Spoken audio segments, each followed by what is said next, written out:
Friends, so Chennai to Ladakh trip la நம்ம இப்ப எங்க ரைட் பண்ணிட்டு இருக்கோம்னா கார்கில்ல இருந்து டுவர்ட்ஸ் லே போயிட்டு இருக்கோம். நம்ம ஆக்சுவலா வந்தது இந்த ரைடுக்காக தான் லடாக் ரைட். சோ லடாக்ல தான் ரைட் பண்ணிருக்கோம். சோ லடாக்ன்றம்போது ரொம்ப பேர் ஒரு டவுட் இருக்கு. லடாக் ஒரு ஸ்டேட் அண்ட் 2 டிஸ்ட்ரிக்ட் இருக்கு. கார்கில்ன்ற ஒரு டிஸ்ட்ரிக்ட் இருக்கு, லே ஒரு டிஸ்ட்ரிக்ட் இருக்குது. கைஸ் இன்னைக்கு நம்ம இப்ப ஸ்டாண்ட் பண்ணிட்டு இருக்க இடம் வந்துட்டு towards Leh. Guys how beautiful see this. அதாவது ஒவ்வொரு ஒரு 10 கிலோமீட்டருக்கு ஒரு வாட்டி வந்துட்டு டிஃப்ரெண்ட் வியூஸ் வந்துட்டு இருக்குங்க.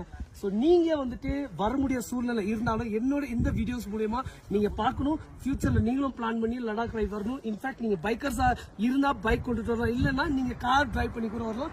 In fact you can come with your family. Guys ஒரு விஷயம் சொல்றேன், நீங்க பில்லியனா டிராவல் பண்ணணும்னு ஆசைப்படுறீங்க, பட்ஜெட்டா கொஞ்சம் 2 பேர் ஷேர் பண்ணி டெஃபினட்டா இட் இஸ் பாசிபிள். பிகாஸ் நாங்களுமே அப்படிதான் வந்திருக்கோம். 2 ரைடர்ஸ் ஒரே வண்டியில ஷேர் பண்ணி வந்திருக்கோம். ஒரு ரைடர் போனாலும் ஒரே பெட்ரோல், 2 ரைடர் போனாலும் ஒரே பெட்ரோல். இந்த மாதிரி